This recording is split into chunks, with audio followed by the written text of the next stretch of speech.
जेवणासोबत जर लोणचं असेल तर जेवणाची चव अधिकच वाढते. तसंच उपवासाच्या दिवशी फराळासोबत जर लोणचं असेल तर फराळ खातानाही मजा येईल. तर आज आपण बनवतो उपवासाचं लिंबूचं लोणचं. हॅलो नमस्कार, माझ्या यूट्यूब चॅनलमध्ये तुमच्या सगळ्यांचं पुन्हा एकदा मनस्वी हार्दिक स्वागत करते. साधारण अर्धा किलो लिंब मी घेतलेले आहेत आणि यांना वाफवून घेतले. म्हणजे खाली एका पातेल्यामध्ये पाणी ठेवलं आणि वरती चाळणी ठेवली आणि यांना छान वाफवून घेतलं. आता आपल्याला बघा असं बोटाने चेक करून बघायचं आहे की आपले लिंब छान शिजलेले आहेत का. तर जेव्हा लिंब छान होतात ना तेव्हा एकदम मऊसूत होतात ते. आणि ह्या पद्धतीने आपल्याला कट करायचं आहे. तर कट तुम्हाला जर 2च फोडीमध्ये कट करायचं तर तसं करा, किंवा तुम्ही ह्या 4 फोडी करून अजून यांना 2 फोडीमध्ये म्हणजे असे एका लिंबाच्या 8 फोडीमध्ये सुद्धा यांना कट करू शकतात. यातल्या बिया काढून टाकायच्या, कारण त्या बिया कळवट लागतात. त्यामुळे त्या बिया साईडला काढून घ्यायच्या कट करताना. बघा मी सर्व बिया अशा साईडला काढून घेतल्या.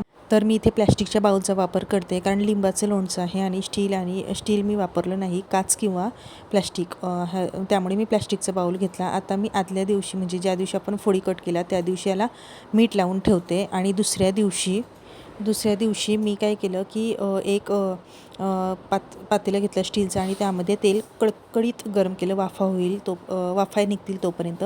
त्यानंतर त्याला थोडं थंड होऊ द्यायचं आहे आणि त्यानंतर मग यामध्ये तिखट घालायचं आहे.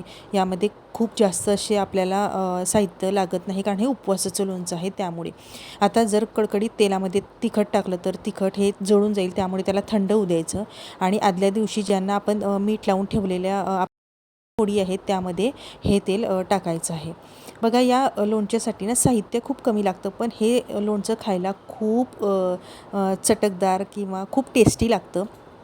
तर बघा आपण पूर्ण यामध्ये ते तेल टाकलेलं आहे आणि पूर्ण मिश्रण करून घेतलं. त्यानंतर साईडला ठेवलं. दुसऱ्या दिवशी बघा आपलं तेल थोडं सुटलेलं आहे आणि आपलं मिठाचं पाणीसुद्धा होऊन जातं. आणि त्यानंतर मग मी यामध्ये गूळ घातला आहे. तुम्ही त्याच दिवशी म्हणजे ज्या दिवशी तुम्ही तिखट घातलं त्याच दिवशी तुम्ही गूळसुद्धा घालू शकतात, पण मी दुसऱ्या दिवशी घातला आणि याला पूर्ण छान मिक्स करून घेतलं. आता ह्यालासुद्धा आपल्याला आता ठेवून द्यायचं आहे साईडला. तर बघा नेक्स्ट डेला आपलं छान मिक्स तर झालेलं आहे. आता नेक्स्ट डेला बघा गुळाचंसुद्धा छान पाणी होऊन जातं आणि आपलं लोणचं हे खाण्यासाठी अगदी तयार आहे. दोन दिवस मुरल्यानंतर हे लोणचं खूप छान लागतं. आणि मग त्यानंतर आपल्याला हे काचेच्या बरणीमध्ये भरून घ्यायचं आहे. वर्षभर उपवासासाठी खाण्यासाठी हे लोणचं अगदी तयार आहे. साबुदाण्यासोबत, वरडीच्या भातासोबत किंवा केळीच्या भाकरीसोबत हे लोणचं अतिशय रुचकर लागतं. मग कसं वाटलं हे उपवास स्पेशल लोणचं मला नक्की कळवा. आणि आवडले असल्यास नेहमीप्रमाणे लाईक, शेअर, सबस्क्राईब करायला विसरू नका. बाय. भेटूया नवीन व्हिडिओसोबत.